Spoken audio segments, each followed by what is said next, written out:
ጤና ይስጥልን ክቡራትና ክቡራን አድማጮች እንደምን አደራችሁ። ካን ሬዲዮ ሬካ የእስራኤል ድምጽ ሬዲዮ በአማርኛ ቋንቋ የሚያሰራጨውን ዝግጅት እነሆ ጀመረ። ጤና ይስጥልን ክቡራትና ክቡራን አድማጮቻችን እንደምን አደራችሁ። ሸቫቶቭ መልካም ሳምንት። ዕለቱ እንደ ዕብራውያን ዘመን አቆጣጠር ዮም ርሾን ሄት በሲባን ታፍሽን ፔይባብ ሲሆን እንደ አውሮፓ ዘመን አቆጣጠር ሜይ 24 ቀን 2026 ዓ.ም ነው። እንደ ኢትዮጵያ ዘመን አቆጣጠር ደግሞ ግንቦት 16 ቀን 2018 ዓ.ም ነው። የጧቱ ስርጭታችን እነሆ ጀመረ። የቴክኒክ ባለሙያችን ሞሼ ሞሽኮቪች ሲሆን የስቱዲዮ ተረኛ አስተናጋጆች አይቾ ባየና ወርቅነሽ እሸቴንን። ያሉን ዝግጅቶች በቅድሚያ ዜና እናሰማና ከዛም ጋዜጦች በዛሬ እትማቸው ለአንባቢያን ያቀረቧቸውን ዋና ዋና ርዕሰ ጉዳዮች እንመለከታለን። ወቅታዊ ዘገባም እናቀርባለን። ከአድማጮች ጋር የስልክ ውይይት ይኖረናል። ስርጭታችን እንደተለመደው እስከ 7 ሰዓት ድረስ ይቀጥላል። አብራችሁን ቆዩ። አሁን የጧቱ ዜና በአይቾ ባየ ተዘጋጅቶ ይቀርባል። አይቸው ወርቅነሽ እናመሰግናለን። አርስተ ዜና። በትናንትናው ዕለት በሊባኖስ አንድ የእስራኤል ወታደር መሰዋቱ ይፋ ሆነ። በአሜሪካና በኢራን የሚደረገው የሰላም ድርድር እንደቀጠለ ነው። በትናንትናው ዕለት በስፔን ዋና ከተማ ውስጥ በፍልስጤም ደጋፊዎችና ፖሊስ ጋር አምባጓሮ ነበር የሚሉት ዋና ዋና ናቸው። ዝርዝሩን እነሆም። ትናንት በደቡብ ሊባኖስ አንድ እስራኤል ወታደር መሰዋቱ ይፋ ሆነ። በትናንትናው ዕለትም አንድ ወታደር በደቡብ ሊባኖስ ሂዝቡላ ባስወነጨፈው ትንሽ ድሮን መሰረት መጋቢ 50 አለቃ ኖአም ሃምቡርገር መገደሉ ታውቋል። የ50 አለቃ የ23 ዓመት ወታደር ሲሆን የሚኖርበትም አትሌት በተሰኘች ከተማ ኗሪ ነበር። ሌሎች 2 ተጨማሪ ወታደሮችም በዚህ ጥቃት መቁሰላቸው ታውቋል። መከላከያ ቃል አቀባይ ካርሜላ መናሴ እንዳለችውም ሂዝቡላ ይህን ሮኬት ያስነጽፈው በእስራኤል ክልል ውስጥ እንደሆን አስታውቃናለችም። በአሜሪካና በኢራን መካከል የሚደረገው የሰላም ድርድር አነጋጋሪነቱ እንደቀጠለ ነው። ትናንት አልጀዚራ በተለይ ደግሞ አንዳንድ በድርድሩ የሚወጡ መዝገቦች እንደሚያሳዩት በትናንት በአልጀዚራ ጣቢያ እንደታወቀው በአሜሪካና በኢራን መካከል የሚደረገው ስምምነት እንዳለ ሆኗል። በዚህ ስምምነት ውስጥም ኢራን የምትፈልጋቸው ነገሮች በሙሉ በዚህ እንዳስገቡና የተለየ እስራኤል የምትፈልገው ሁኔታ ወደ ውጭ የቀረ መስሎ ይታያል ብለዋል። በዚህ ስምምነት እንደሚሆን ከሆነ የሆርሙዝ መተላለፊያ እንዲከፈት፣ በተለይ አሜሪካ የጣለችውን ማዕቀብ እንዲለቀቅ፣ በአሜሪካ የተያዘባትን የኢራን ገንዘብ እንዲለቀቅላት፣ የ440 ዩራኒየም የኒውክሌር ቦምብ ለማምረት የሚያስችላት ንጥረ ነገርም በኢራን ውስጥ እንዲሆን የሚሉት ከስምምነቱ ውስጥ እነኚህ እንደሆኑ ተገልጿል። በዚህ እንዳለ እስራኤል በዚህ ስምምነት ውስጥ የመጀመሪያ ውል ይደረስና ሁለቱም ሀገራት ይፈራረሙ እንደሆን በማለት በስጋት እየጠበቀች ነው። ቃል አቀባያችን ጊል ኮሄን እንዳደረሰችን እስራኤል የምትፈልገው በተለይ በኢራን ለኒውክሌር ቦምብ ማምረቻ የምትጠቀምበትን 440 ኪሎ ግራም ኡራኒየም ወደ አሜሪካ ወይም ወደ ሌላ ሀገር ሶስተኛ ሀገራት እንዲወጣ ትፈልጋለች። ነገር ግን ይህ ጉዳይ በድርድሩ ስር አልተካተተም። ይህ ደግሞ እስራኤልን በከፍተኛ ሁኔታ ያሳስባታል ብለዋል። ጠቅላይ ሚኒስትር ቢንያሚን ኔታንያሁ ትናንት ምሽት በካቢኔውን ለስብሰባ እንደጋበዙና በዚህ ዙሪያ እንደተወያዩ ይባስ ብሎም በተለይ በዚህ ባሳለፍነው በዓላት እስራኤል ኢራን ላይ ጥቃት ታደርሳለች ተብሎ ተይዞ የነበረው እቅድ መቅረቱን ጨምሮ አስታውቀዋል። በትናንትናው ዕለት በስፔን በፍልስጤም ደጋፊዎችና በፖሊሶች ጋር አምባጓሮ ተከሰተ። አዛን በኃይል ጥሰው ለመግባት የሞከሩ ስፔናውያን ነዋሪዎች ባለፈው ሳምንት ወደ እስራኤል ወደ አዛ ድንበር በመምጣት ይህን ለማድረግ ሙከራ አድርገው እንደነበር የሚታወስ ነው። የእስራኤል አየር ኃይል በበኩሉ እነኚህን ግለሰቦች በቁጥጥር ስር ካዋለ በኋላ ወደ እስራኤል በማምጣት ወደ አገራቸው መልሶ ልኳቸዋል።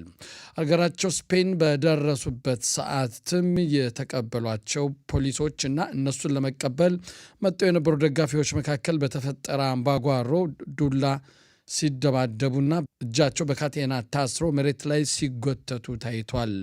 የስፔን ፖሊስ እንዳሳወቁንም እነኚህ እነኚህን ለመቀበልና ከዚህ ቆይቶ የሄዱትን በሁለቱ መካከል የተደረገውን ድጋፍ ለማክሸፍ ነው ሲሉ መናገራቸው ታውቋል። 4 ግለሰቦችም በቁጥጥር ስር ውለዋል። ትናንት ሌሊት በአሜሪካ ነጩ ቤተ መንግስት አቅራቢያ ተኩሱ ተከፍቶ እንደነበር ተገለጸ። አሜሪካ በነጩ ቤተ መንግስት አካባቢ አንድ ግለሰብ ተኩስ ከፍቶ አካባቢውን እንደረበች ተገልጿል። በቦታው የነበሩ የቤተ መንግስት ሰራተኞችም ግለሰቡን ተኩሰው አቁስለውታል። በቦታው አልፎ ይሄድ የነበረ ግለሰብ በጸና ቆስሏል። በየትኛው ጥይት እንደሆነ ግን እስካሁን የታወቀ ነገር የለም። በቤተ መንግስቱ ሰራተኞችና ጋዜጠኞች ወደ አደጋ መከላከያ መጠለያ ክፍል እንዲገቡ ተጠይቀው ነበር። በአረብ እስራኤላውያን ያለው ግድያ እንደቀጠለ ነው። በራምሌ አንድ ግለሰብ በትናንትናው ዕለት በጥይት ተመቶ ተገኝቷል። ፖሊስ እንዳለውም ይህ ግድያ የቤተሰብ የደም በቀል እንደሆን ሳይሆን አይቀርም ሲል ፖሊስ አስታውቋል። ይህን ድርጊት ያደረገውን ግለሰብ በቁጥጥር ስር ለማዋል ፖሊስ ጅዋሮች በተሰኘ የአረቦች መንደር በመሄድ ፍተሻና ፍለጋ መጀመሩን አስታውቋል። በመጨረሻም የአየር ጸባይ ሁኔታ ሙቀቱ በመጠኑ ይቀንሳል። የሙቀቱ መጠን በዲግሪ ሴንቲግሬድ ኢየሩሳሌምና አካባቢ 23 ዲግሪ ሴንቲግሬድ፣ ቴልአቪቭና አካባቢ 24፣ ሃይፋና አካባቢ 23፣ ጽፋትና አካባቢ 22፣ ቤርሸባና አካባቢ 28፣ ኢላት እስከ እኩለ ቀን ድረስ 34 ዲግሪ ሴንቲግሬድ ይሆናል ይላሉ የዘርፉ ተመራማሪዎች። ወርቅነሽ፣ የጠዋቱ ዜና እስካሁኑ ነበር። አመሰግናለሁ አይቸው። ወደሚቀጥለው ዝግጅት ለማለፍ ሙዚቃ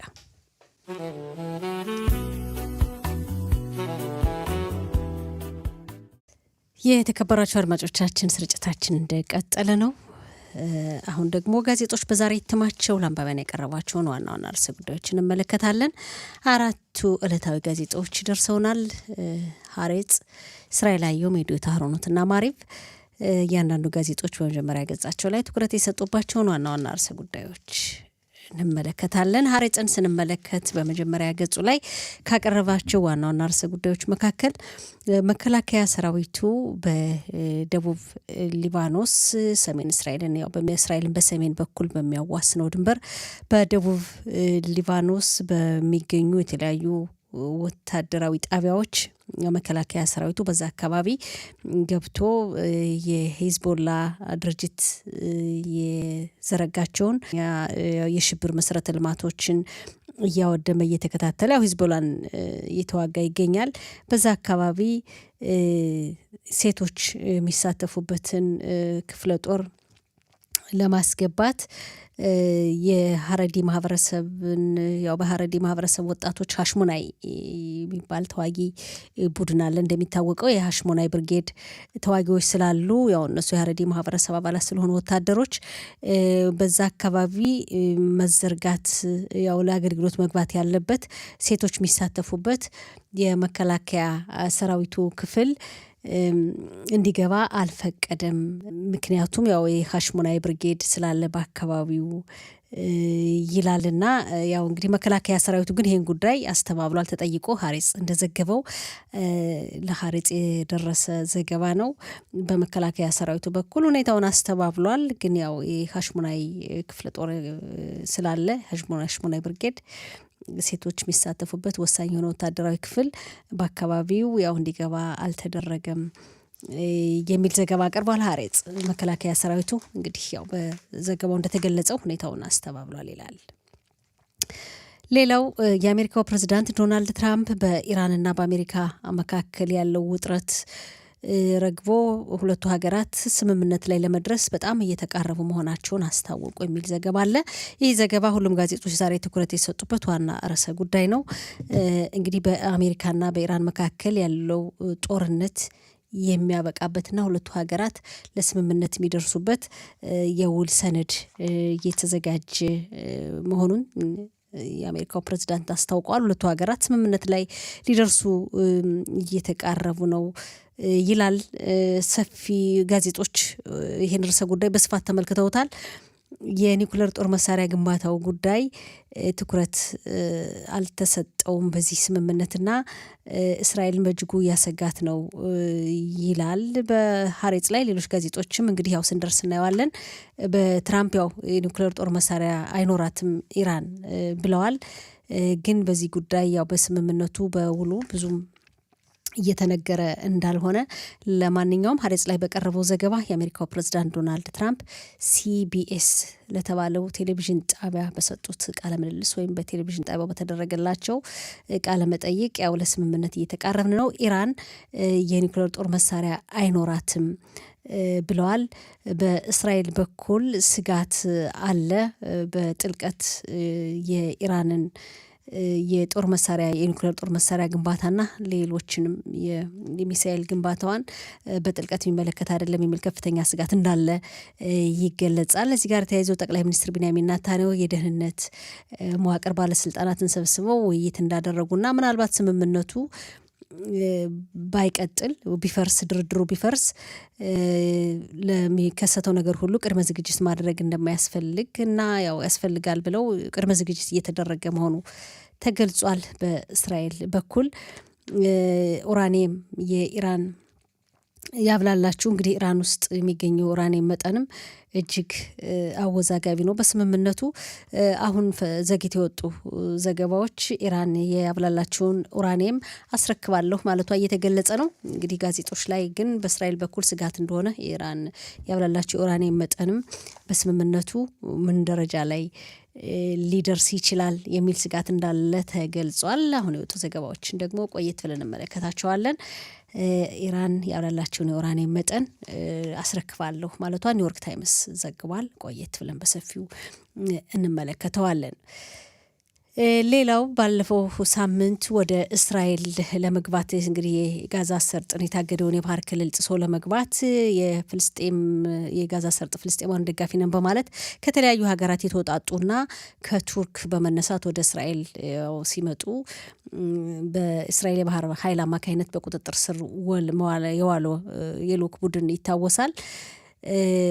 ይህ የልዑክ ቡድን አባላት በእስራኤል እንግዲህ እስራኤል በቁጥጥር ስር ካዋለቻቸው በኋላ ወደ ሀገራቸው እስኪመለሱ ድረስ እስር ቤት ነበሩ። ቢያንስ 15 ጊዜ የሚሆን የጾታዊ ትንኮሳ ደርሶብናል፣ ጾታዊ ጥቃት እስር ቤት እያለን ብለዋል። እስራኤል እስር ቤት እያሉ የእስራኤል የማረሚያ ቤት አገልግሎት ሁኔታውን አስተባብሏል በጭራሽ በማለት እነሱ ግን ያው ጾታዊ ትንኮሳ ጾታዊ ጥቃት ደርሶብናል ቢያንስ 15 ጊዜ የሚሆን ማለታቸው ተገልጿል። እዚህ ጋር ተያይዞ እንግዲህ ወደ እስራኤል ከገቡ በኋላ የነበረው አቀባበል የደረሰባቸው አላግባብ የሆነ ነገር ሁሉ በዓለም አቀፍ ሚዲያ መገናኛ አውታሮች የተለያዩ የዓለም ሀገራት ሁኔታውን እያወገዙ ይገኛሉ። በተለይ የሀገር ውስጥ ደህንነት ሚኒስትር ኢታማር ቤን-ግቪር የነበራቸው አቀባበል ለእነዚህ ለፍልስጤማውያን ደጋፊ ተጓዦች ያሰሙት ንግግር ቀርጸው ያስተላለፉት ቪዲዮ በጣም ውግዘት እየደረሰበት ነው። ኢታማር ቤን-ግቪርን ፈረንሳይ ወደ ሀገሯ ወደ ክልሏ እንዳይገቡ እገዳ ጥላለች። ሌሎች ሀገራትም ያው የፈረንሳይን መልእክት ተከትለው ኢታማር ቤን-ግቪር ወደ ሌላ ሀገራት እንዳይገቡ እገዳ ይጣልባቸው በማለት ጥሪ ማቅረቧ ታውቋል። ሌላው ከዚህ ጋር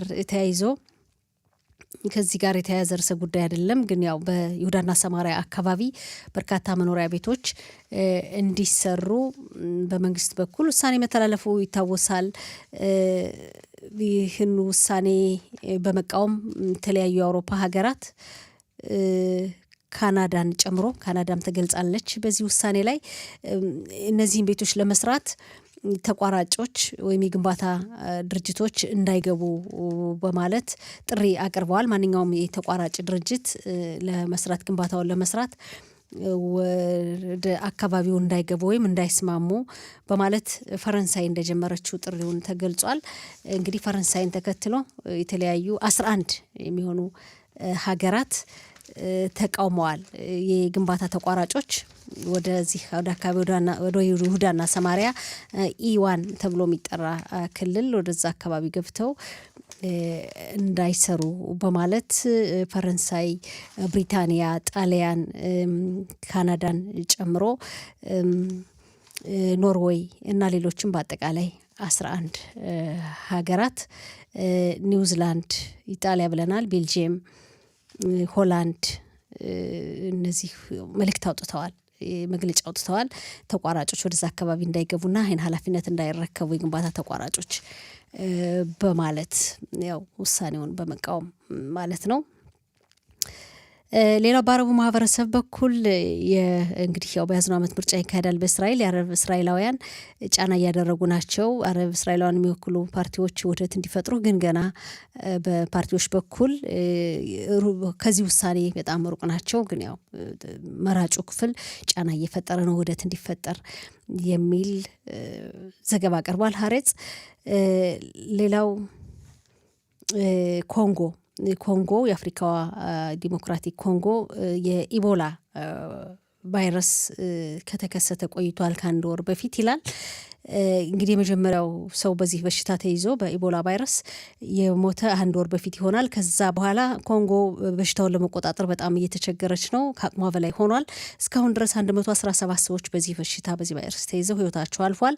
750 የሚሆኑ ደግሞ በዚህ ቫይረስ ተይዘዋል። አሁን ያው በበሽታው በኢቦላ ቫይረስ ተይዘዋል ይላል። 117 የሚሆኑ ህይወታቸው አልፏል ወይም በዚህ በሽታ ተይዘው ሞተዋል ይላል። ወደ ማሪብ ስናልፍ ሀሬጽ በአሜሪካና በኢራን መካከል እንግዲህ ለስምምነት ተቃርበናል ማለታቸውን ዶናልድ ትራምፕ ይሄን ርዕስ አቅርቦታል፣ በሰፊው ዘግቦታል። የአሜሪካው ፕሬዚዳንት ዶናልድ ትራምፕ ከምንጊዜውም በበለጠ ሁኔታ ከኢራን ጋር ተቀራርበናል፣ ለስምምነት እየተቃረብን ነው በማለት ያሰሙትን ንግግርና ከዚህ ጎን ለጎን ደግሞ በእስራኤል በኩል ያው ለሚከሰተው ነገር ሁሉ ዝግጁ ለመሆን ለመዘጋጀት ቅድመ ዝግጅት ለማድረግ ውይይት እየተካሄደ ነው፣ ዝግጅት እየተደረገ ነው። ምናልባትም ወደ ጦርነቱ የሚቀጥልበት ሁኔታ ቢፈጠር ይህን ለማስኬድ ያው ዝግጅት እየተደረገ ነው ይላል። እንግዲህ ረቂቅ ስምምነት የስምምነት ውሉ ረቂቅ ሰነዱ እየተዘጋጀ ነው። በኢራንና በአሜሪካ መካከል የሚደረሰው ስምምነት በስምምነቱ እንግዲህ የጦርነቱ እንዲያቆም ዋና ጉዳዮች በስምምነቱ የሚካተቱት ጦርነቱ እንዲያቆም፣ ለመጨረሻ ጊዜ የተዘጋው የንግድ ባህር መተላለፊያ መስመር የሆርሙዝ መስመር ባህር እንዲከፈት የሚሉት ጉዳዮች በዋነኛነት ይጠቀሳሉ በስምምነቱ ይላል። ያው እንግዲህ ሌሎች ጋዜጦችም የቀረበ ጉዳይ ነው። ሀሬጽም በዚህ ሁኔታ አቅርቦታል። ሌላው እንግዲህ በአሳለፍናቸው ለ3 ቀናት የሀግ ሻቦት ወይም ሴኔ ማይረር ህዝበ እስራኤል አክብሮ አልፏል። ያው መጨረሻው ሳምንት ሰንበትም ነበር። በነዚህ የረፍትና የበዓላት ጊዜ ውስጥ ግን መከላከያ ሰራዊቱ በደቡብ ሊባኖስ እየተዋጋ እየተዳማ የህይወት መስዋዕትነት እየከፈለ ነው። ከትናንት ወዲያ ጠዋት የ50 አለቃ ኖአም ሃምቡርገር የህይወት መስዋዕትነት ክፍሏል። የሂዝቦላ ድርጅት በተኮሰው ተንሳፋፊ ቁስ ያው ራህፋን ወይም ተንሳፋፊ ቁስ ቦምብ አጥምዶ የተለያዩ ከባድ ቦምቦችን አጥምዶ የሂዝቦላ ድርጅት በሚልከው ተንሳፋፊ ቁስ ወይም ራህፋን የ50 አለቃ ኖአም ሃምቡርገር የህይወት መስዋዕትነት ከፍሏል። በ23 ዓመት የዕድሜ ክልል የሚገኝ የኤሊት ኗሪ ነው። ነፍስ ይማር። ያው ትናንት ምሽት ነው የህይወት መስዋዕትነት መክፈሉ ይፋ የሆነው። በጥቃቱ ተጨማሪ ወታደሮችም በከባድና በቀላል ሁኔታ እንደቆሰሉ ተገልጿል። የመከላከያ ሰራዊቱ በዚህ ሁኔታ ከባድ መስዋዕትነትን እየከፈለ ነው፣ የህይወት መስዋዕትነትን ይላል። እስራኤል አየሁን ባቀረበው ዘገባ ወደሚቀጥለው ጋዜጣ ስናልፍ የዲዮታ ሀሮነት ነው። በዲዮታ ሀሮነትም በአሜሪካና በኢራን መካከል እየተካሄደ ያለው የሰላም ድርድር ይህን በሚመለከት ሰፊ ዘገባ ቀርቧል። እንግዲህ ያው የጦርነቱ በኢራንና በአሜሪካ መካከል ያለው ጦርነት ያው ለአንዴና ለመጨረሻ ጊዜ በስምምነቱ መሰረት ያቆማል። እንግዲህ ስምምነት ላይ ከተደረሰ ወይም እየተዘጋጀ ያለው ረቂቅ ሰነድ ይሁን ሆኖ ሁለቱ ሀገራት ከተፈራረሙ ጦርነቱ ያቆማል።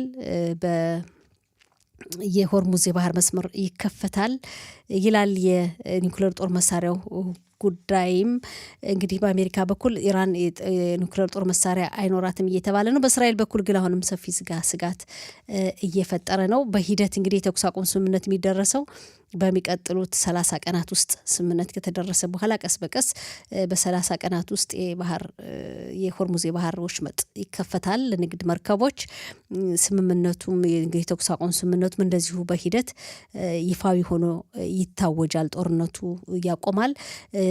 ፕሬዚዳንት ዶናልድ ትራምፕ ከተለያዩ የአካባቢው የአረብ ሀገራት መሪዎች ጋር ተገናኝተው ይወያያሉ ይላል። እንግዲህ አሁን እየተዘጋጀ ባለው ረቂቅ ሰነድ መሰረት ጠቅላይ ሚኒስትር ቢንያሚን ኔታንያሁ በድርድሩ በስምምነቱ ድርድር ሂደት አይሳተፉም ይላል። ኢዲዮት አህሮኖት ባቀረበው ዘገባ የ50 አለቃ ኖአም ቡርገር የህይወት መስዋዕትነት መክፈሉንም እንደዚሁ ኢዲዮት አህሮኖትም ዘግቦታል።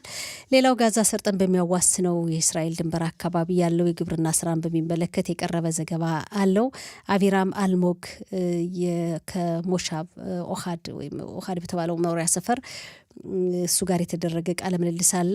የእስራኤል የግብርና ስራ ይላል። የግብርና ስራ በአጠቃላይ መስክ ላይ ወይም እርሻ ማሳ ላይ የሚደረግ የሰብል ምርት እንቅስቃሴ፣ የእንስሳት እርባታና በችግኝ ጣቢያ ደግሞ የተለያዩ ችግኞችን ማፍላት ወይም ማምረት፣ በአጠቃላይ እነዚህን ሁሉ የሚመለከት ጠቅለል ብሎ የግብርና ስራ ሙያ ብቻ አይደለም ይላል። ሙያ ብቻ ሳይሆን ብሔራዊ ተልእኮም ነው። በእስራኤል በኩል የግብርና ስራ ብሔራዊ ተልእኮ ነው በማለትና ቀጣዩ ትውልድ ወጣቱ ይህን የግብርና ስራ በተለይ ጋዛ ሰርጥን በሚያዋስኑ ሰፈሮች ወይም አካባቢ ቀጣይ የግብርናው እስራኤል የግብርና ስራ እንቅስቃሴ ምን እንደሚመስልና ምን መሆን እንዳለበት የቀረበ ሰፊ ዘገባ አለ በጋዜጣው የውስጥ ገጽ 12 ላይ።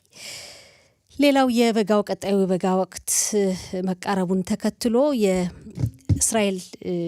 የእስራኤል ምሁራን ያካሄዱት ጥናትና ምርምር ከሙቀቱ ጋር የአየር መበከል ያው በሙቀቱ ምክንያት የአየር መበከል ይኖራል። ይህ አየር መበከል ደግሞ የሚያስከትለውን ከባድ የራስ ህመም በሚመለከት የእስራኤል ምሁራን ያቀረቡት የጥናትና ምርምር ስራ አለ። ይሄን የሚመለከት ዘገባ ቀርቧል በጋዜጣ ውስጥ ገጽ 16 ላይ በሰፊው ቀርቧል። ወደ መጨረሻው ጋዜጣ ስናልፍ እስራኤል አየም እንደዚሁ በአሜሪካና በኢራን መካከል እንግዲህ የተቃረበውን የስምምነት ሂደት በሚመለከት በሰፊው ዘግቧል። እንግዲህ የስምምነቱ ሂደት እስራኤልን በእጅጉ እያሳሰበ ነው ይላል። በስምምነቱ ሂደት እንግዲህ እስካሁን ባለው ሁኔታ ሁለቱ ሀገራት ከምንጊዜውም በበለጠ ሁኔታ በስምምነት ላይ ለመድረስ እየተቃረቡ ነው ይላል። በእስራኤል በኩል ቅድመ ዝግጅት እየተካሄደ ነው ለሚከሰተው ነገር ሁሉ። እንዲሁ እንኳን የድርድሩ ሂደት ቢቋረጥና ወደ ጦርነት የሚገባ መግባት ሁኔታዎች እንደዛ አይነት ሁኔታ ከተፈጠረ እስራኤል እየተዘጋጀች እንደሆነ ይገልጻል። በአጠቃላይ ግን የተኩስ አቁም ስምምነት ላይ ለመድረስ ጦርነቱ እንዲያቆም ለማድረግና የሆርሙዝን የባህር ወሽመጥ ለመክፈት ሁለቱ ርዕሰ ጉዳዮች በስምምነቱ በረቂቅ ስምምነቱ በውሉ ላይ በዋነኛነት የተጠቀሱ ሀሳቦች መሆናቸው ተገልጿል። እንግዲህ ከሞላ ጎደል ጋዜጦች በዛሬ እትማቸው ለአንባቢያን ያቀረባቸው ዋና ዋና ርዕሰ ጉዳዮች ይህን ይመስላሉ። አድማጮቻችን፣ ስርጭታችን ይቀጥላል። አብራችሁን ቆዩ። ቤት የከበራቸው አድማጮቻችን፣ ስርጭታችን እንደቀጠለ ነው። አይቸው አሁን ደግሞ ራምብራንደስ እዚህ ከኛ ጋር ይገኛል ስቱዲዮ ውስጥ እና ዞሮ አሁን በእውነት እሱ በተናገረ ሁኔታም የሚኒስትር ቤንግቪር ድርጊት እኛ እንቀጥልበት ይህን ያህል ምን አይነት ተደርጎ ነው? እንዲያውም የድፍረታቸው ድፍረት ከመጡ በኋላ እዛ ተይዘው በቁጥጥር ስር ብሎ እንኳ ፍሪ ፍልስጤን እያሉ ይጮሃሉ። እዚህ መጥተው እሱ በዓላማቸው ነው የመጡበት ዓላማ ይሄ ነው። እንዲ አሁን እነሱ መጡ፣ ኦኬ ያን ነገር ሰበሩ፣ ገቡ። ፍልስጤም ነፃ ሆነች ማለት ነው። ከማን ነው ነፃ የምትሆነው? ሲጀመር ከባል ሊሆን ይችላል እኛ ነው እንደ ፍልስጤም በጉልበት ያዝን አይደለም። አንዳንድ ጊዜ አውሮፓውያኖች የማይገባቸው ነገር አለ እንደኔ አመለካከት። የሚያደርጉት ነገር የሚሰሩት ነገር በሙሉ በፍጹም አያውቁም። በደፈናው ይሄ ፍሪ ፍልስጤም ምናምን እያሉ ወይም ፍልስጤም ነፃ ስጡ ምናምን እያሉ እየመጡ የሚጮቱ የሚገቡተኝ የሚያቀርቡተኝ ሰላማዊ ሰልፍ በሙሉ በእውነት ነገሩ ገብቷቸው ነው ያለው ሁኔታ ገብቷቸው ነው ወይ? እያንዳንዱ ሰው ካሁን እንደ ምሳሌ አድርገን ብንወስድ እያንዳንዱ ሰው አንቺ ቤት አለሽ፣ ቤትሽ ጎረቤት አለሽ። ያ ጎረቤትሽ ያንቺን ያለሽበት ቤት ያንቺ ቤትሽ መሆኑን ካልተቀበለሽ እሱ ግን የኔ ቤት ነው ተቀበዩ ቢልሽ አንቺ ስትቀበያለሽ ማንኛውም ሰው በዚህ አይነት መመልከት አለበት። የፍልስጤም ሀገር የሚባለው ነገር ልትቋቋም ትችላለች እኮ ጠቅላይ ሚኒስትር ቢንያሚን ኔታንያሁ እኮ ባለፈው እኮ ካሁን በፊት እኮ ስንት ደጋግሞም ተናግረዋል የፍልስጤም ሀገር እንድትቋቋም የሚሉት አለ። ነገር ግን በቅድሚያ እውቅና ስጡ። እነሱ የሚሉት ነገር ምንድነው? እስራኤል የምትባል ሀገር ጨርሶ የለችም ፍልስጤም እንጂ የለችም ይላል። ኦኬ የኔ እዚህ መኖርን ለማያውቅልኝ ሰው እንዴት ነው እኔ የእሱ ሀገር እንድትቋቋም ድጋፍ መስጠትና እኔስ እውቅና መስጠት ያለብኝ? አስቸጋሪ ነው አይቸው። አሁን እንዳልከው እዚህ ውስጥ ያለውን ነገር ውጭ የመጡ ሰዎች አያውቁም። በዚህ በዙሪያው ያሉ አንዳንድ የፍልስጤማውያን በርካታ አረብ እስራኤላውያን የተረዱትን ነገር ከውጭ የመጡ ሰዎች አልተረዱም። እንዳልከው ፍልስጤም ነጻ እንድትወጣ እንፈልጋለን የሚሉ የሐማስ ደጋፊዎች ናቸው። ዞሮ ዞሮ ሐማስ ነው የሚደግፉትና ሐማስን ደግፎ ደግሞ እዚህ ምድር ላይ እዚህ አካባቢ ሰላምን መፍጠር ይቻላል ማለት ይከብዳል። ምክንያቱም ዓላማው ስለሚታወቅ እንዳልከው ዞሮ ዞሮ ሐማስ ማለት የእስራኤልን ሕልውና የማያውቅ ለእስራኤል ሕልውና የማይሰጥ በጣም አክራሪ አሸባሪ ድርጅት ነው እና እነዚህ ቡድኖች አሁን ሐማስን ደጋፊ እንደነበሩ ማየት ይቻላል። ኢታማር ቤንግቪር ምን አደረጉ ነው አሁን ዋናው ነገር። ኢታማር ቤንግቪርን እየተቃወሙ ወደ አውሮፓ እንዳይገቡም ማዕቀብ እየተጣለ ነው። የዓለማችን መነጋገሪያ ርዕሰ ጉዳይ ሆኗል። ኢታማር ቤንግቪር ያው እንግዲህ ሲመጡ ነው በቁጥጥር ስር ውለው ሲመጡ ሄደው በቪዲዮ ቀርጸው እንኳን ደህና መጣችሁ እኛ የቤቱ ባለቤት ነን እንደዚህ በሚል ነገር ያው ያ ነው ተቃውሞ እየፈጠረ ያለውና የሚገርመው ነገር በቆዩበት አጭር ጊዜ እንዳልከው በጊዜያዊ ያው ማቆያ ቆይተዋል። ቢያንስ 15 ጊዜ የሚሆን ጾታዊ ጥቃት ደረሰብን ብለው ሁሉ አቤቱታ አቅርበዋል። ከዛ በኋላ ነው እንግዲህ ወደ የመጡበት ሀገር ተመልሰዋል። ስፔን ሲገቡ ያጋጠማቸው ምንድነው? ወደ ስፔን ሀገራችን ወዳሉት ሲመለሱ ያጋጠማቸው እንግዲህ በዓለም መገናኛ ሚዲያ የቀረበ ነው። ዓለም አቀፉ ሚዲያ አሁን ስፔንስ እየተቃወመ ነው ወይ በዚህ ደረጃ? በፍጹም።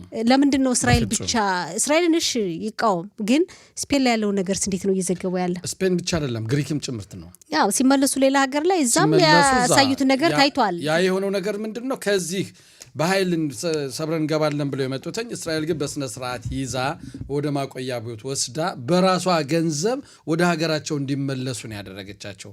አልተመቱም፣ አልተደበደቡም። እንደውም ስጋቱም ስላለ ሰብአዊ መብትን በጣም በሚጠብቅ ሁኔታ እውነት ነው። ዞሮ ዞሮ ምን አለ መሰለሽ ባጎረስኩ እጄን ተነከስኩ የሚባል ነገር አለ። ተቀብላ በስርዓት እንደነሱ ስፔን ሲገባ አሁን በዱላ ፖሊሶች እንደዚህ ስላልደበደቧቸው ስላልተመቱ መሬት ላይ እንደዛ እጃቸው እየተጎተቱ ነው የወሰዷቸው እንደ ስፔን ውስጥ። እስራኤል ግን ተቀብላ ኦኬ መጣችኋል ነው። ቤንግቪር ደግሞ የሚያደርጉት ምንድን ነው? ቀደምሽ እንደተናገርሽው እኛ ሀገር ነች፣ ባለቤቱ እኛ ነን፣ እንደዚህ ማድረግ አትችሉም፣ ዞሮ ዞሮ ከእኛ ቁጥጥር ውጭ ሊሆን አይችልም የሚናገሩ ነገሮችን ነው ተናግረው ነው ግን አልደበደቧቸው የቤንግቪሩ ማግባብ ላይሆን ይችላል እንበል። ወሰዷቸው ተመልሰው ሄዱ። ሀገራችን ሀገር ሰላም ነው ብለው ደግሞ ባንዲራቸው እያውለበለው የፍልስጤም ባንዲራ እያውለበለው እንገባለን ሲሉ ከዛ የነበሩ ደግሞ እነሱ ለመቀበል እንኳን ደህና መጣችሁ ጀግኖች አይደሉ እነሱ እንኳን ደህናችሁን ሊቀበል ሲል ከፖሊስ ጋር ተጋጩ። ፖሊስ አሳያቸዋ ሀገራችን ብለው ነው እንግዲህ የሀገራቸው ፖሊስ ምንድን ነው ያደረገው? ማን ነው ስለነሱ ወጥቶ የተናገረው እኮ? ማን ነው? ፈረንሳይ ናት? ካናዳ ናት እኮ። ስፔን ማን አወገዘ? ማን ነው? የስፔንን ፖሊስ ምንም። ያው እንግዲህ ዓለም አቀፉ ሚዲያም ሆነ ዓለም አቀፉ ማህበረሰብ እንዴት ነው የምታዩ? እዚህ ላይ ነው መድሎ የበዛበት ሁኔታ የሚያየው። የሌላውንስ ጉዳይ የሌላውን ሀገር ጉዳይ እዚህ ላይ ነው ይሄ ነገር እኩል መታየት በዓለም አቀፍ ሚዲያ መቅረብ መዘገብ አለበት። ተመልከች፣ እንደዛ ቢጎተት አንድ የመጣ ግለሰብ እንደዛ ቢጎተት እንደዛ ፖሊስ በያዘው ዱላ ራሱን ቢቀጠቅጠው ምንድን ነው ሊሆን የሚችለው? በእስራኤል ላይ ሁሉም ነው የሚነሳባት የነበር። ግን ይህንም ስለምናቅ የእኛ ኃላፊዎች ይህ ነገር አላደረጉም። የሚገርም ነው እንግዲህ ቤንግቪር ያደረጉት ነገር ምናልባት እንግዲህ አግባብ ላይሆን ይችላል እንበል። እንደውም ግን ዓለም አቀፉ ማህበረሰብ እንዴት እያየው ነው የሚለውን ለማንሳት ነው። አይቼው ልክ ነህ። ሌላው የአሜሪካና የኢራን ጉዳይስ እንዴት ነው እንግዲህ ከእስራኤልና አሜሪካ አንድ ሆኖ ነው በኢራን ላይ ጦርነት ሲከፈት እንግዲህ የነበረው በጦርነቱ ሂደት እናውቃለን። በአንድ ላይ ነው ሁሉም ነገር የሆነው። ስምምነቱ ላይ እስራኤል ብዙም እየተነሳች አይደለም። እስራኤል መሪዎች እየተነሱ አይደለም። ስምምነት ለመድረስ ደግሞ እየተቃረበ ነው። እስራኤል ብዙም በስምምነቱ ደስተኛ እንዳልሆነች እየተነገረ ነው። እንደውም እስከ በዚህ ሳምንት መጨረሻ ላይ እስራኤል ጥቃት ታደርሳለች ተብሎ ተጠብቆ ነበር። አሁን እንደው በይፋ ሚስጥር ነበር በይፋ ነው ያው የቀረ ሁኔታ ነው። ሁሌም ያው በዓል ሲሆንና መጨረሻው ሳምንት ላይ ይጠበቃል እንዲህ አይነት ነገር። እስራኤል ጥቃት ታደርሳለች ተጠብቆ ነበር። ያም አልሆነም። ምክንያቱም ውሳኔ ተቀብለዋል። ከአሜሪካም ሆነ ከምንም ውሳኔ የተቀበሉበት ሁኔታ አለ፣ አጋጣሚ አለ። ያሁን እንዳለ ያው በፓኪስታንና በቱርክ ምክንያት አሸማጋይነት የሚደረገው ድርድር ቆዩ ተባለ። አሁን ወደ ድርድር እንመጣለን ተባለ። የሚመጣው የሚገርመው ነገር ግን ወርቅነሽ በዚህ ላይ በእውነት አሁን እስራኤል በትክክል በዚህ ድርድር ውስጥ አለችበት ወይ? በዚህ ድርድር ውስጥ እየተቀበለች ነው አስፈላጊውን መረጃ በዚህ ምን ያህል ተሳትፎ አላት የሚለው ከጊዜ ወደ ጊዜ እየመጣችበት እያጠራጠረ ይመጣ። ባለፈው ሳምንት ሁላችንም እንደምናስታውሰው ጠቅላይ ሚኒስትር ቢንያሚን ኔታንያሁ ከዶናልድ ትራምፕ ጋር የነበራቸው የስልክ ውይይት በጣም አስቸጋሪና አሳሳቢ እንደነበር የተነገረበት ነው። ቀደም ሲል ደግሞ ትራምፕ ባስተላለፉት ትናንት ምሽት ከጠቅላይ ሚኒስትር ቢንያሚን ኔታንያሁ ጋር በስልክ አውርተናል፣ ጥሩ ውይይት ነው ያደረግነው ብሎ የተናገሩበት ሁኔታ አለ። ዞሮ ግን አሁን እንደሚታየው ከሆነ አሁን እንደሚሰማው ከሆነ የድርድሩ ሁኔታ እየተሻሻለ በተለይ በሶስት ዙሪያዎች፣ አንደኛ አሜሪካ ጦርነቱ ሙሉ በሙሉ እንድታቆም አይደለም፣ ይሄም ብቻ አይደለም ወደፊትም ጦርነት የሚባል ነገር ከኢራን ጋር እንዳይታሰብ ይሄ አንድ። ሁለተኛ ይሄም ሊባኖስ ያለውም እስራኤል በሊባኖስ የምታደርገው ጦርነትም እንዲቆም ይሄን አንድ ነው። ሁለተኛ የሆርሙዝ የመርከቦች መተላለፊያ በር እንዲከፈትና በእሱ ኃላፊነት እንዲሆን በኢራን ኃላፊነቱ ኢራን ወስዳ ዘግታለች። ይሄን ባህር የራሷን ገት ዘግታለች፣ እችም ዘግታለች። እንግዲህ አሜሪካ የዘጋችውን ትክፈት፣ ያን ደግሞ እኛ ገንዘብ እናስከፍልበት ቀረጥ እናስከፍልበታል ይላል። ምናልባት እዚህ እንኳን ሊደራደሩም ይችላሉ። ኦኬ እውቅና ይኑረን በእኛ ቁጥጥር ስር ነው ያለ። አሁን ገንዘብ አንቀበል፣ ግን ወደፊት በፈለጉት ሰዓት ይህን የባህር በር መዝጋት ይችላሉ። ለፈለጉት ሀገር መክፈት ይችላሉ። በተለይ እነሱን ላጠቃቸው እንደነ አሜሪካ እንደነ እስራኤል ሌሎች ከእስራኤል ጋር ወዳጆች ናቸው የተባሉትን እነሱን በዛ እንዳያልፉ ይከለከላሉ። ሌላው ሲያልፍ ደግሞ ግብር ቀረጥ ይከፍላል። ያ እንዲሆን ነው የሚፈልጉት ወደፊቱ። ሶስተኛ ደግሞ ቢያንስ ከ24 ሚሊያርድ ዶላር በላይ በአሜሪካ የተያዘ ማዕቀብ ገንዘብ አለ። ያ እንዲለቀቅላቸው ማዕቀቡ እንዲነሳ የኡራኒየም ነገር አሁን ምናልባት ዘግይቶ በሚደርስ ዜና ደግሞ ኢራን ተስማምታለች የሚል ሁኔታ አለ። ባለፈው ግን የሐማናይ ልጅ አሁን ኢራንን እያስተዳደሩ ያሉት የሚባሉት እስካሁን ይፋ ወጡ ያልታዩትኝ እሳቸው ደግሞ በምንም ተአምር ይሄ ኡራኒየም ከኢራን የሚወጣ ጉዳይ አይደለም፣ እንደ ልጃችን ነው፣ ምርታችን የራሳችን ነው። ነገር ግን እስከ 10 ዓመት ድረስ ማዕቀብ ልንይዘው እንችላለን። ያንን አሳልፈን አንሰጥም። ምንም አይነት በኒውክሌር ዙሪያ እንቅስቃሴ አናደርግም እስከ 10 ዓመት ድረስ። ከዛ በኋላስ ውስጥ ለውስጥ እየሰሩ ይቆዩና እዛም በኋላ የኒውክሌር ቦምብ ባለቤት ነው ቁጭ ይላሉ። አስቸጋሪ ነው። በዚህ ዙሪያ አሁን አሜሪካ ይሄን ተቀብላ የምትሰማ ከሆነች ለእኛ ትልቅ ክህደት ነው። አስቸጋሪ ነው። አሁን እንዳልከው ዘግይቶ የወጣ ዜና ኒውዮርክ ታይምስ ነው የዘገበው። ኢራን ያብላላችሁን የኡራኒየም መጠን ታስረክባለች፣ ከኢራን ይወጣል የሚል ዘገባ አለ። ያው አንዱ እንግዲህ ከባዱና አከራካሪ ሁኔታ በኢራን ላይ ጦርነት እስከ ማስከፈት የደረሰውን ጉዳይ ስለሆነ ነው። ይወጣል የሚል ነገር አለ። ግን እንዳልከው ከኢራን ጋር ስምምነት ላይ መድረስ አስቸጋሪ ነው። በስምምነቱ ጥላ ስር የፈለገችውን ነገር እንድትሰራ መፍቀድ ማለት ነው። እሱ ነው እና ማንም የሚቆጣጠረው ማንም ያየው እንኳን 10 በ2015 የነበረውን ስምምነትስ በዛ ስምምነት ምክንያት አይደለም ዛሬ እዚህ 60% 60 እጅ ድረስ ከመተው የኒውክሌር ቦምብ ባለቤት ለመሆን የሚያስችላትን አቅም መያዝ ማለት ስምምነት ተደርጎ አይደለም እንዴ? በ2015 ዓመተ ምህረት በኦባማ ዘመነ መንግስት ነው ልክ ነው ስምምነት የተደረሰው። ከሀያላን መንግስታት ጋር አንድ ላይ ሆኖ በተባበሩት መንግስታት ድርጅት ተስማሙ በጸጥታው ምክር ቤት። በ2018 ነው ዶናልድ ትራምፕ እንደገና ወደ ስልጣን ሲመለሱ በእስራኤል አማካኝነት እንግዲህ በእስራኤል ጫና ነው የሚባለው ከስምምነቱ የወጡ። ምክንያቱም ኢራን ስምምነቱን እያከበረች እንዳልሆነ ተነገረና እዛ ስምምነት ወጡ። አሁን ሲታይ ግን እውነት ነው ማለትም ይቻላል። ምንም ቢባል ኢራን ደርሳበት የነበረውን የኡራኒየም ማብላላት መጠን የኒውክሌር ጦር መሳሪያ ግንባታ ሲታይ እውነትም ኢራንን ማመን ዝም ብሎ አስቸጋሪ መሆኑን ነው። በአሁኑ ስምምነት ምን ልትሰራ እንደምትችል በተለይ ደግሞ እንዲህ ጦርነት ባልታሰበ ጊዜ ሲከፈትባት ከዚህ በኋላ የበለጠ ልትዘጋጅ እንደምትችል ነው የሚገመተውና በእስራኤል በኩል ለማንኛውም ጠቅላይ ሚኒስትሩ ቢንያሚን ኔታንያሁ ከሚመለከታቸው አካላት ጋር እየተወያዩ ስብሰባ እያካሄዱ እንደሆነ ነው የሚነገረው። ምናልባት ስምምነቱ ባይሄድ ቢፈርስ ቀጥታ ጦርነት ይከፈታል የሚል ግምት አለ።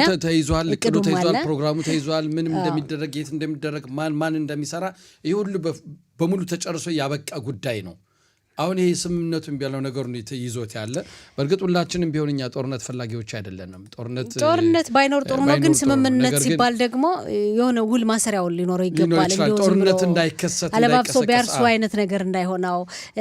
ሌላው ቀደም ሲል በዜና አይተነው እንደሆነ አላውቅም፣ በአሜሪካ እንግዲህ ተኩስ የከፈተ ተጠርጣሪ እንደነበረና ያው በቁጥጥር ስር እንደዋለ እንደቆሰለ፣ በቁስሉ ምክንያትም ህይወቱ እንዳለፈ የሚገልጽ ዘገባ አለ። በአሜሪካ ብዙ ጊዜ እንዲህ አይነት ነገር ተራ የሆነ ነገር ሆነ አሁን በእውነት እንኳንስ ነጩ ቤተ መንግስት አካባቢ ነው። ዝም ብሎ አይደለም አካባቢ ይሩና በየትምህርት ቤቶቹም እየተተኮሰ ልጆች የሚጎዱበት ሁኔታም ክስተትም አለ። አሜሪካ ይሄ መሳሪያ የመግዛት ሁኔታ ማንኛውም ግለሰብ እንደፈለገው መሳሪያ የመግዛት ሁኔታ ያለበት አማራጭ አለና ነገሮች መስተካከል ያለባቸው መስሎ ይታየኛል። ምክንያቱም ዛሬ በፊት የነበሩት ሁኔታዎች ዛሬም ያሉ ነገር አይደለም። ዛሬ ማንኛውም ሰው መሳሪያ ለመግዛት እንደው ስለ መሳሪያ ምንነት እንኳን በኢንተርኔት ቁጭ ብሎ ጉግል ላይ አውጥቶ በዛ ዙሪያ ስለ መሳሪያ አጠቃቀም አድርጎ ያ መሳሪያ ደግሞ ለፈለገው ነገር እንደሚጠቀምበት ይሄም ዶናልድ ትራምፕ ወደ ስልጣን በመጡበት ሰዓትም ይህን ነገር ለመፍቀድም የተስማሙበትኝ ሁኔታ እንዳለ የሚገርም ሁኔታ ነው ያለው። ብቻ ግን ዞሮ አሁንም ቢሆን አሜሪካ ውስጥ እንደዚህ አይነት ክስተቶች ከመከሰታቸው ህጉን እንግዲህ እንደኔ አመለካከት ያለውን ሁኔታ የሚቀይር ወይም ቅጣት ወይም ደግሞ የመሳሪያ የሚይዙ እነማን ናቸው ምንኝር ግለሰቦች ናቸው የሚለው ሁኔታ ካልተጣራና ካላስተካከሉት እንደዚህ አይነት ክስተቶች ይቀራሉ። እንደ ቤተ መንግስቱ ድረስ ገብቶ መተኮስ ማለት ቤተ መንግስቱ ድረስ በነጻነት ገብቶ ተኩስ መክፈት በጣም ከባድ ነው። እንግዲህ በሂደት ያለው ሁኔታ እናያለን። አዳዲስ መረጃዎች ሲደርሱ ያው ለአድማጮች እናቀርባለን። መልካም ቀን ይሁንልህ ላይቸው ባየ። አመሰግናለሁ። መልካም ቀን። እሺ